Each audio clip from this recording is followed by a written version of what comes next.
அடகில் இருக்கும் தங்க நகைகளை மீட்டு 10 நிமிடங்களில் பிரைம் கோல்ட் ஹப் மூலம் அதிக விலைக்கு விற்க 7997990028 தொடர்பு கொள்ளவும்.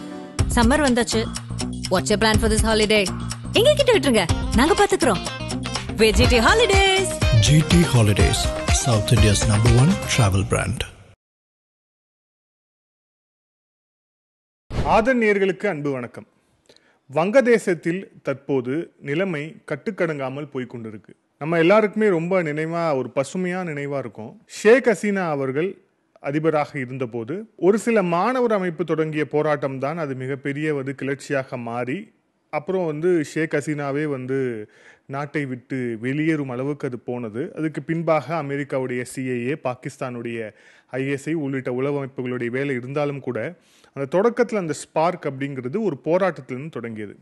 இப்போ நம்ம பார்க்குறோம், ஷேக் ஹசீனாவை அங்கேருந்து வெளியேற்றி விட்டு முகமது யூனஸ் அப்படின்னு ஒரு வாடகை ப்ரொஃபஸர் அவங்க அமெரிக்கா அவங்க இன்ஸ்டால் பண்ணியிருக்கிறாங்க.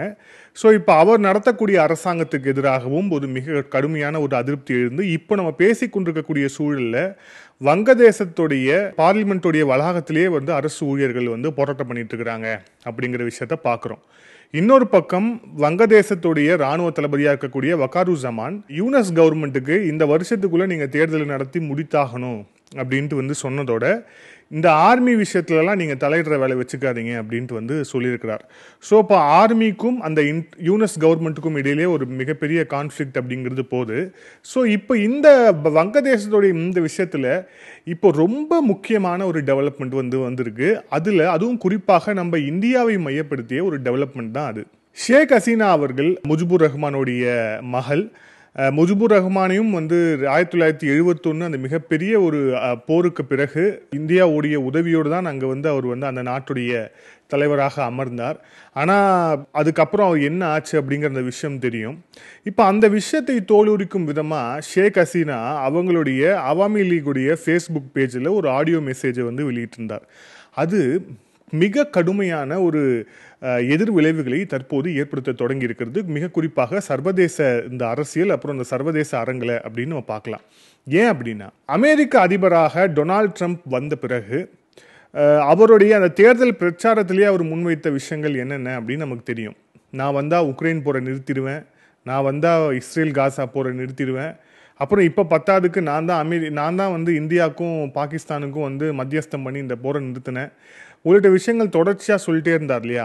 ஆனால் ட்ரம்ப் சொன்ன ஒரு விஷயத்தை கூட ட்ரம்ப்பால் டெலிவரி பண்ண முடியல அப்படிங்கிற ஒரு உண்மை இப்போ அம்பலமாயிட்டு இருக்கு. இஸ்ரேல் காசா மீதான அந்த தாக்குதலை இன்னும் தீவிரப்படுத்தி இருக்கிறது. ரஷ்யா உக்ரைனில் இப்போ நடத்தின ஒரு 2 நாட்களுக்கு முன்பாக அவங்க நடத்தின ஒரு மிக பயங்கரமான ஒரு ஏர் ஸ்ட்ரைக்கில் உக்ரைன் குலுங்கி போயிருக்கு. இன்னொரு பக்கம் ஆப்ரேஷன் சிந்தூரில் நாங்கள் சீஸ்ஃபயருக்கு அறிவிச்சிட்டோம், நாங்கள் பேசுனதுக்கப்புறம் சீஸ்ஃபயர் பண்ணிட்டாங்க அப்படின்னு சொன்ன பிறகும் இரு பக்கத்தில் இருந்தும் ட்ரோன்கள் பறந்தது. அதுக்கப்புறம் என்னென்ன நடந்தது அப்படிங்கிறத பார்க்கணும். ஸோ ட்ரம்ப் சொன்ன எதுவுமே டெலிவரி பண்ணவே இல்லை. அதுவே இப்போ இந்த வாஷிங்டன் அரசாங்கத்துக்கு மிகப்பெரிய நெருக்கடியாக தற்போது மாறி இருக்கிறது ஒன்று. இப்போ 2வது பாருங்க, அமெரிக்காவுக்கு இன்னும் கூடுதலாக நெருக்கடியை தரும் விதமாக அமெரிக்க அரசுடைய முகம் என்ன?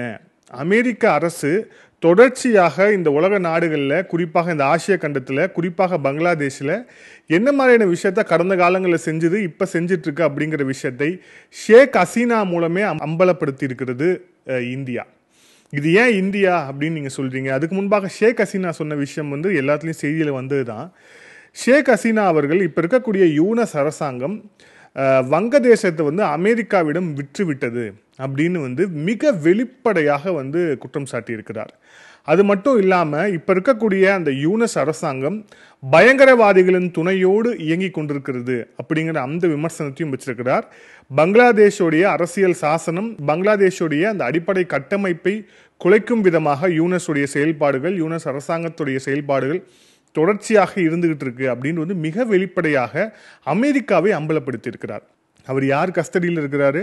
இந்தியாவோட கஸ்டடியில் இருக்கிறார். ஸோ இந்தியாவோட கஸ்டடியில் இருந்துக்கிட்டு ஒருத்தர் வந்து அமெரிக்காவுக்கு எதிராக இவ்வளோ மிகப்பெரிய ஒரு விஷயத்தை வந்து தூக்கி போட்டிருக்கிறார் அப்படின்னா அப்போது அதுக்கு பின்னாடி இருக்க விஷயத்தை நாமளே புரிஞ்சுக்கலாம். ஸோ இப்போ அந்த வாஷிங்டன் அரசாங்கத்திற்கு ஒரு பக்கம் இஸ்ரேல் அழுத்தம், இன்னொரு பக்கம் வந்து புதின் சொல்கிறத கேட்கல, இன்னொரு பக்கம் வங்கதேசத்தில் கூட அமெரிக்கா நினைச்சதை செய்ய முடியல அப்படிங்கிற ஒரு தர்ம சங்கடமான சூழலுக்கு இப்போ வந்து அமெரிக்கா வந்து தள்ளப்பட்டிருக்கிறது. அதுவும் குறிப்பாக ஷேக் ஹசீனா அவர்கள் இப்போ இந்த சென்ட் மார்ட்டின் ஐலண்டை வந்து கொடுக்காததால எங்கள் அப்பாவுக்கு என்ன நடந்தது, அப்புறம் எனக்கு என்ன நடந்தது அப்படிங்கிற விஷயத்தை அம்பலப்படுத்தி இருக்கிறது அப்படிங்கிறது மிக முக்கியமான ஒரு விஷயம். சரி, ஷேக் ஹசீனா சொல்றதெல்லாம் உண்மைன்னு எப்படி எடுத்துக்க முடியும் அப்படின்னு ஒரு சில பேர் கேட்கலாம். இந்த பெஹல்காம் தாக்குதலுக்கு பிறகு ஒரு விஷயம் நடந்தது.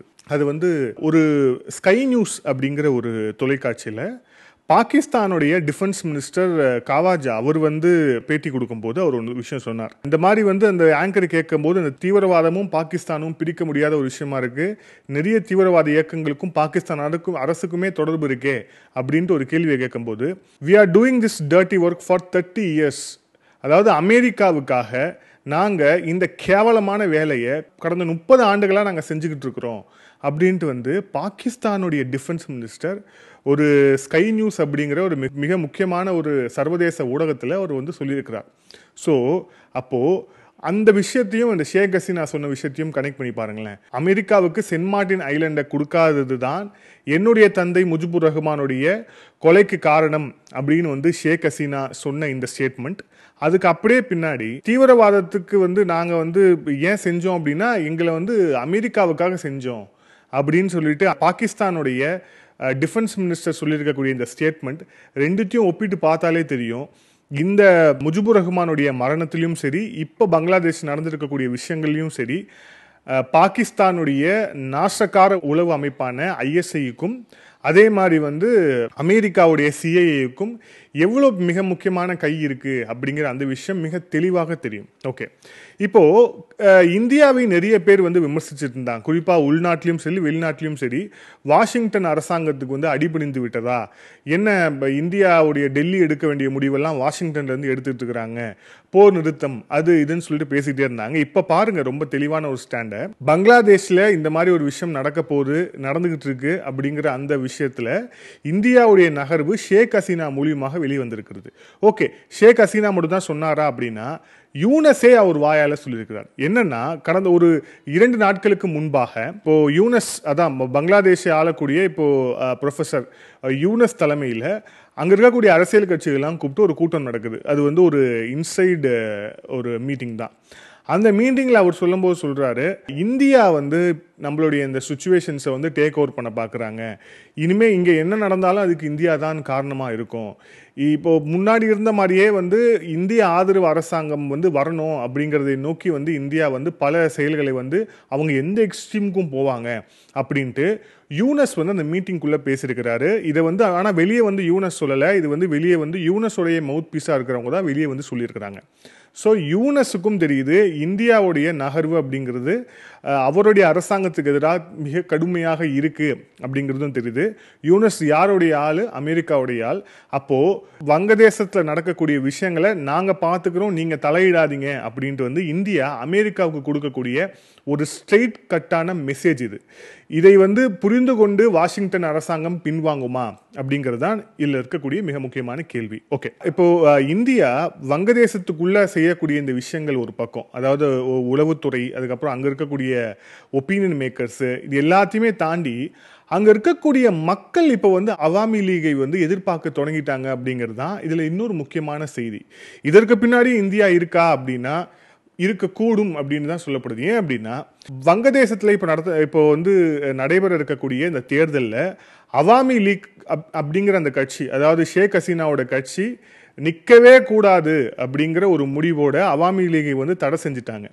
ஆனால் அங்கே இருக்க இதுவே அங்கே இருக்கக்கூடிய யூனஸ் அரசாங்கத்திற்கு வந்து எதிராக இப்போ மாறி அவாமி லீகை ஏன் தடை செஞ்சுங்க அப்படிங்கிற அந்த ஒரு கேள்வியை வந்து இன்னும் பயங்கரமாக வந்து எழத் தொடங்கி இருக்கிறது. அதுவும் வந்து ஷேக் ஹசீனாவுக்கு ஒரு ஆதரவு நிலையை நோக்கி நகர்கிறதா அப்படின்னு பார்க்குறது. ஸோ இப்போ இந்தியா செய்யக்கூடிய விஷயம் என்ன அப்படின்னா, மீண்டும் ஷேக் ஹசீனா வங்கதேசத்தில் ஒரு முக்கியமான இடத்தில் இருக்க வேண்டும், அதற்கான ஒரு கிளைமேட்டை வந்து உருவாக்கணும் அப்படிங்கிற அந்த ஒரு விஷயத்தை நோக்கி இந்தியா தீவிரமான நகர்வை செய்து கொண்டிருக்கிறது. அதுவும் இந்த நகர்வை இந்தியா செய்வது யாருக்கு எதிரானா அமெரிக்காவுக்கு எதிராக. அமெரிக்கா தொடங்கியதை இந்தியா முடிக்கும் அப்படிங்கிற அந்த ஒரு விஷயத்தை நோக்கி தான் தற்போது எல்லாமே வந்து போயிட்டு இருக்கு அப்படிங்கிறத பார்க்குறோம். ஓகே, இப்போ வெறும் இந்தியா வந்து இந்த பங்களாதேஷுக்குள்ள இருக்கக்கூடிய அந்த விஷயத்த மட்டும் தான் பார்க்குதானா? இல்லை, குறிப்பாக வந்து இப்போ நம்மளுடைய பார்டர்ஸ்லையும் அவங்களுடைய கான்சன்ட்ரேஷன் அப்படிங்கிறது, இந்தியாவுடைய கான்சன்ட்ரேஷன் வந்து அதிகப்படுத்தி இருக்கிறாங்க. மிக குறிப்பாக இந்தோ நேபாள் பார்டரில் நம்மளுடைய இன்டெலிஜென்ஸ் இன்புட் கிடைச்சதன் அடிப்படையில் 37 பங்களாதேஷிஸ் அப்புறம் சில பாகிஸ்தானி நேஷனல்ஸ் வந்து நேபாள் மூலியமா இந்தியாவுக்கு வந்து இன்ஃபில்ட்ரேட் ஆக ஊடுருவ இருந்த ஒரு முயற்சியை வந்து இந்தியா வந்து வெற்றிகரமாக முறியடித்திருக்கிறது. அதே மாதிரி அங்கே அந்த ட்ரூப்ஸ் டெவலப்மெண்ட்டும் எந்த அளவுக்கு இருக்கும், குறிப்பாக இவங்க காமிச்சு நமக்கு குடுகுடுப்பு அடிக்கிற மாதிரி சிக்கன் நெக்குன்னு குடுகுடுப்பு அடிச்சுட்டு இருந்தாங்கல்ல, இப்போ அதுக்கு வந்து பதிலளிக்கும் விதமாக அஸ்ஸாம் முதலமைச்சர் அவருடைய ட்விட்டர் ஹேண்டிலே வெளிப்படையாக மேப்போட போட்டு பங்களாதேஷுக்கு 2 சிக்கன் நெக் இருக்கு, அந்த சிக்கன் நெக்கை வந்து அறுக்கிறதுக்கு ரொம்ப நேரம் ஆகாதுன்னு சொல்லிட்டு அவர் போட்டதும் ஒரு ஸ்ட்ரெயிட்டான மெசேஜ் தான். ஸோ எப்படி பாகிஸ்தான் கூட ஒரு அக்ரஷன் மோட்ல வந்து இந்தியா வந்து போச்சோ அதே மாதிரியான ஒரு அக்ரஷன் மோட்ல தான் பங்களாதேஷ்லையும் இப்போ இந்தியா வந்து நகர்ந்து கொண்டிருக்கு. ஆனால் பங்களாதேஷில் உள்ளுக்குள்ள இருக்கக்கூடிய அரசாங்கம், உள்ளுக்குள்ள இருக்கக்கூடிய அரசியல், அதுக்கப்புறம் பார்டர் பாலிடிக்ஸ், இது எல்லாத்தையுமே வந்து கலந்து ஒரு விஷயத்தை வந்து இந்தியா வந்து நகர்த்திட்டு இருக்கு அப்படிங்கிற அந்த ஒரு காரியத்தை வந்து பார்க்கலாம். ஸோ யூனஸுடைய நாட்கள் எண்ணப்பட்டு வருகிறது. யூனஸ் மீண்டும் வந்து அமெரிக்காவுக்கு வந்து பெட்டி படுக்கையெல்லாம் எடுத்து ரெடி பண்ணி வச்சிருக்க வேண்டிய ஒரு கட்டாயத்துக்கு வந்து இப்போ தள்ளப்பட்டிருக்கிறார். அங்கே தேர்தல் அப்படிங்கிற வரும் பட்சத்தில் இப்போ அவாமி லீகை அதுக்குள்ளே எப்படி கொண்டு வரது அப்படிங்கிற விஷயத்தை நோக்கி தான் அடுத்து இந்தியா நகரும் அப்படின்னு எதிர்பார்க்கப்படுது.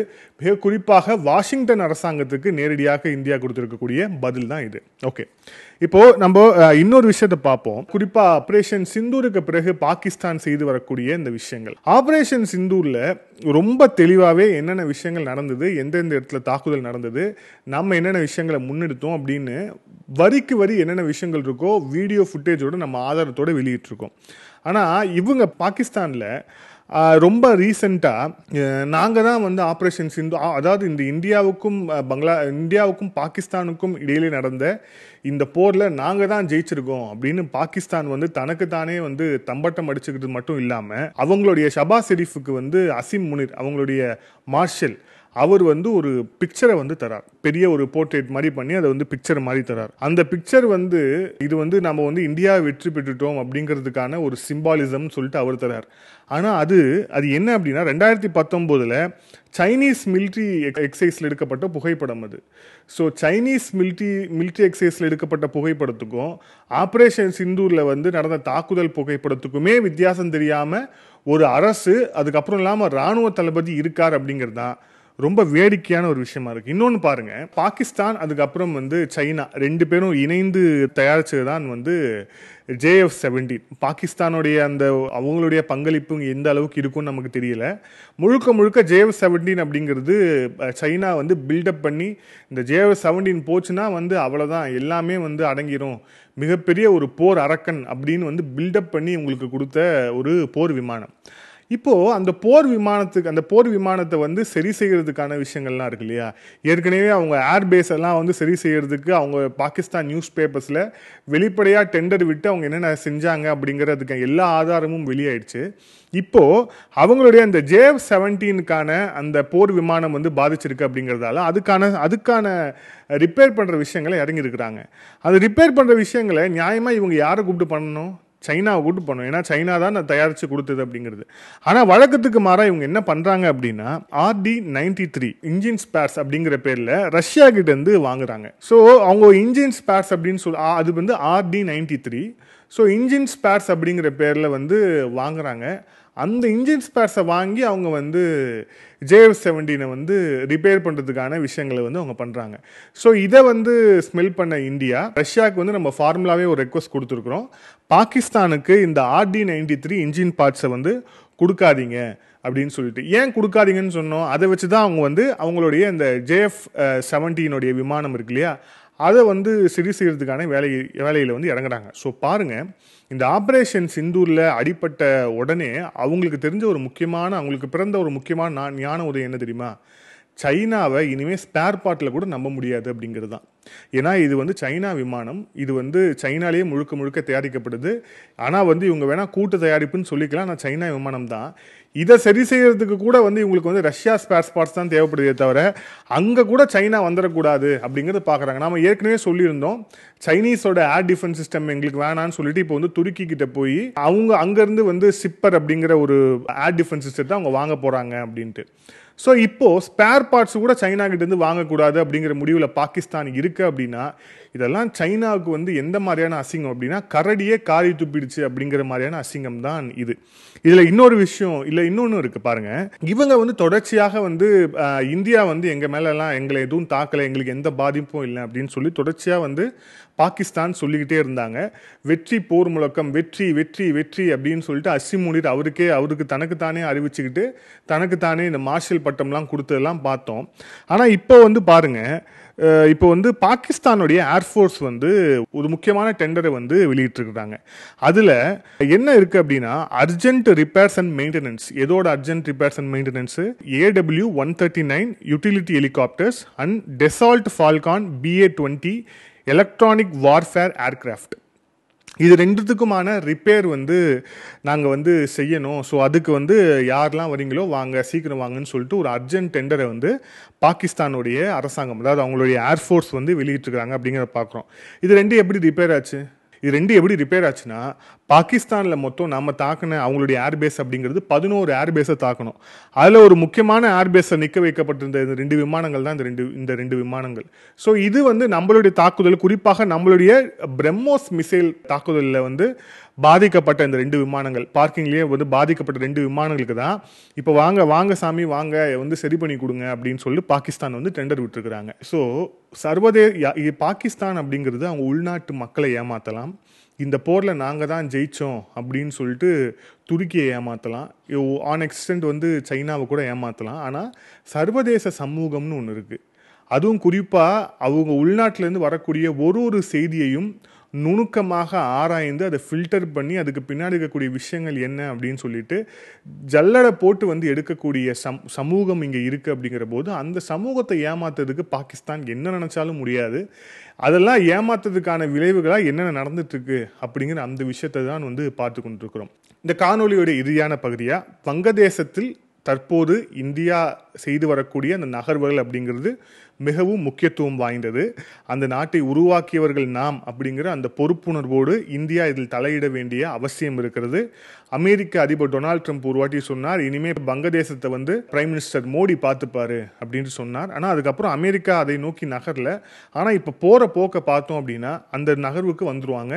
இனிமே வங்கதேசத்தை இந்தியா பார்த்துக்கிட்டோம் அப்படின்ட்டு விலகிறது தான் அமெரிக்காவுக்கு நல்லது அப்படிங்கிற அந்த ஒரு ஸ்டாண்டை நோக்கி அமெரிக்கா நகருமா அப்படிங்கிறதை வந்து பொறுத்திருந்து பார்க்கணும். ஒருவேளை நகரல அப்படின்னா அமெரிக்கா தொடங்கியதை இந்தியா முடித்து வைக்கும்.